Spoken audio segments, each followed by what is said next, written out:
Hello dear viewers, and welcome back to my channel, where I get to share a truly special project with you today.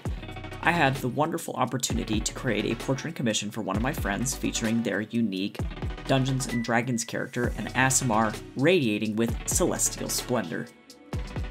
Before we dive into the wonderful journey of creating the celestial Aasimar portrait, I have some exciting news to share. If you're interested in getting a portrait commission of your own character or a loved one just like this one, you're in luck.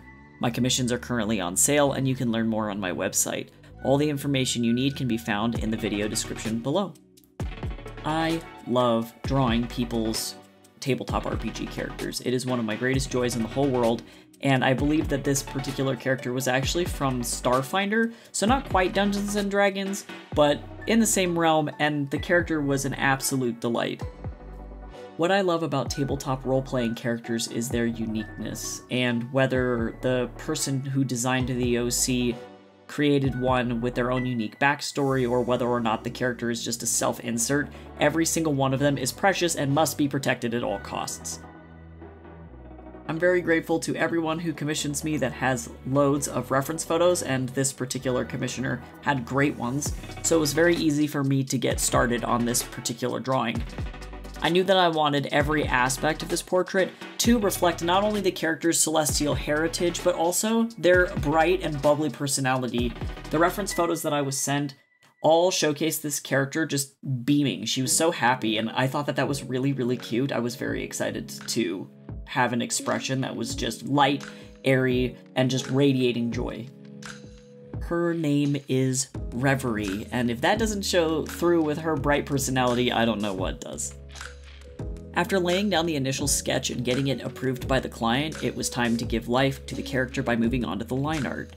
This step involves defining the character's features and ensuring that every detail is in its rightful place. Properly executed line art is crucial for my final style, and I love the way that it looks clean, polished, and crisp.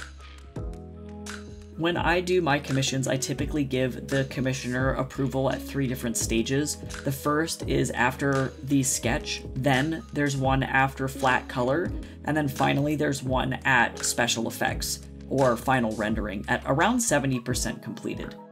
This commissioner was really, really nice and bought my full rendering style of commission, and so I got to really play around with all of my bells and whistles that I bring to the table every time I do an illustration. I also really love doing commission work for other artists because can we talk about how this color palette is literally perfect? It is so good, and she looks the best. It's great. Lots of really nice complementary colors here, including gold and blue, and not only does it give off that divine nature, but also really pushes the sun theme. After those flat colors were approved, I finally got to move on to shading, highlights, and special effects. This part of the process adds depth and dimension to the character, making them look three-dimensional and as if they could leap right out of the artwork. I really loved working on the skin of this particular character because I've never painted anyone with yellow or gold skin. I really wanted to bring some warmth to her face without just having her be all the same color, and so I chose to add in a couple of oranges and other bronzy colors to really drive home the warm sun kind of feeling. And what is a celestial Aasimar without a fitting celestial background? I'm obsessed with 80s shapes and motifs, so I obviously had to go with the 80s cyberwave, like retrowave, whatever that's called, that sun. This specific sun, and I loved it. It was a good choice. I'm just gonna pat myself on the back here. And these eyes! Ah, these were fun. These were seriously the coolest part of this whole character. Because her irises and cornea are all one color, the entire sclera is just the same shade. I got to play around with having different colors of reflected light and bursts of kind of magic, I guess, is what I wanted to put in here to really make the eyes a little baby disco ball. I wanted them to be almost opalescent or pearlescent, so there's a lot of different colors going on in here and a lot of different textures to give it some fun reflections. Finally, the hair. The way that I handled this, because her hair is a gradient from gold to orange like a sunset, I didn't want to end up having to do the shadows twice both in the yellow area and then also in the orange area. So I created the orange as an overlay and then just effectively painted the hair as if it was all yellow underneath, adding the orange as a separate layer afterward. Can I say though, I do like high-key kind of hate drawing braids because I'm trash at them, but I thought that these turned out pretty okay. We're alright, not the worst. There's just something about their shape that trips me up every single time, and I have no idea what it is. But after the orange got onto the hair, everything just started to come together. It all started to make sense.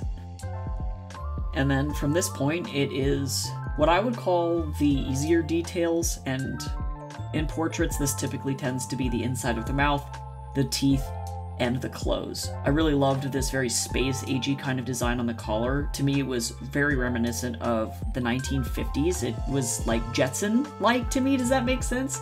Very cute, and it's always fun to shade clothes because I don't really feel like there's a lot going on. It's kind of therapeutic after I've gotten done with things that are so color-heavy, like the skin and the hair. Finally, what's left are the glitter, the special effects, the magic. We add the finishing touches. These touches include glows, sparkles, subtle details to enhance that celestial aura that surrounds our character.